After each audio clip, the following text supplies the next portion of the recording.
వరలక్ష్మి వ్రతానికి కావలసిన సామాగ్రి. శ్రావణమాసం విష్ణుమూర్తికి ఇష్టమైన కాలం కాబట్టి ఆయన సతి లక్ష్మీదేవి కూడా భక్తులను అనుగ్రహించే మాసం. అందుకే కోరిన వరాలు అందించే ఆ లక్ష్మీదేవిని వరలక్ష్మి రూపంలో ఈ మాసంలో పూజిస్తాము. పౌర్ణమికి ముందు వచ్చే శుక్రవారం నాడు కాని, ఆ రోజు కుదరకపోతే శ్రావణమాసంలోని ఇతర శుక్రవారాల నాడు కాని ఈ వరలక్ష్మి వ్రతాన్ని ఆచరించవచ్చు. ఇంతకీ ఆ వరలక్ష్మి వ్రతానికి కావలసిన పూజా సామాగ్రి, వాటి అవసరం ఏమిటో తెలుసుకుందామా? వరలక్ష్మి అమ్మవారి పటం. ఈ పటాన్ని ఎంపిక చేసుకునే విషయంలో కొన్ని జాగ్రత్తలు పాటించాలి. పటంలోని అమ్మవారు నిలబడి కాకుండా కూర్చున్న భంగిమలో ఉండాలంటారు.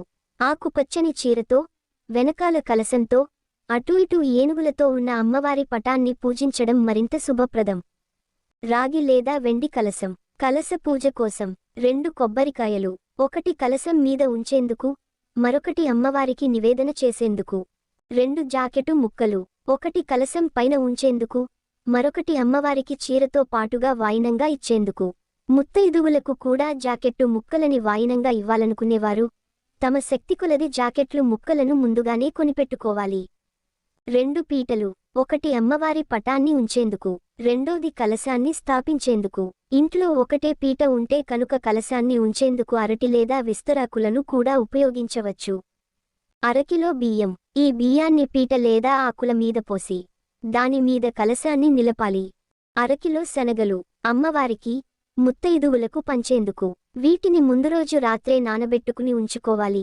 యాలుకలు, మిరియాలు.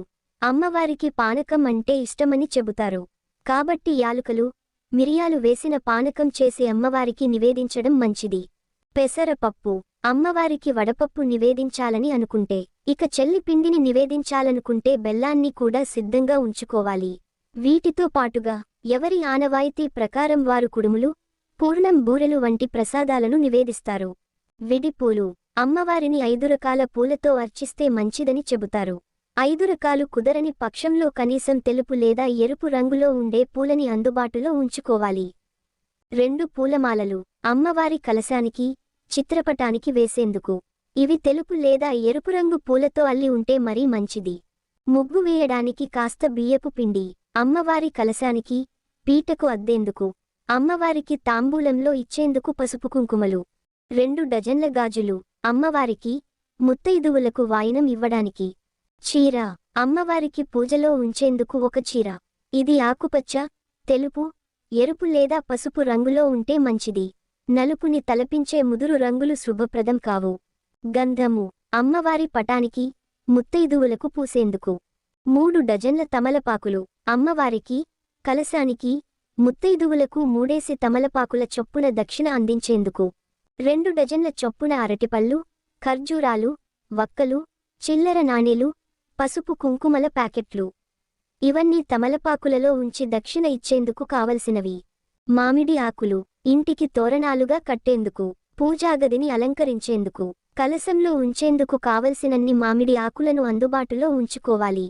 పంచామృతం చేయడం కోసం ఆవు పాలు, ఆవు నెయ్యి, ఆవు పెరుగు, తేనె, పంచదార. అమ్మవారికి నివేదించేందుకు మన శక్తికొలది పిండి వంటలు. తోరపూజ సమయంలో అమ్మవారికి, మనకి, కనీసం 3 ముత్తైదువులకు కట్టేందుకు 5 దారపు పోగులు. ఇవి కాకుండా ఇంట్లోనే ఉండే ఈ సామాగ్రిని కూడా పూజకి ముందు అందుబాటులో ఉంచుకోవాలి. అమ్మవారికి ఇరువైపులా వెలిగించడానికి 2 దీపారాధన కుందులు. దీపారాధన చేయడానికి వత్తులు. అమ్మవారికి తామర వత్తులతో చేసిన దీపారాధన అంటే చాలా ఇష్టమని చెబుతారు కాబట్టి పత్తి వత్తులతో పాటుగా తామర వత్తులని కూడా కలిపి వెలిగిస్తే మంచిది. ఆచమనం చేయడానికి పంచపాత్ర, ఉద్దరణి. చిన్న పళ్ళెం. హారతి ముద్దకర్పూరం ఇవ్వడానికి హారతి పళ్ళెం. నివేదన చేసే సమయంలో మోగించేందుకు గంట. ఇక వీటితో పాటుగా అక్షతలు, అగవత్తులు, దీపారాధన నూనె, అగ్గిపెట్టె తప్పనిసరిగా మన వద్దనే ఉంటాయి కదా.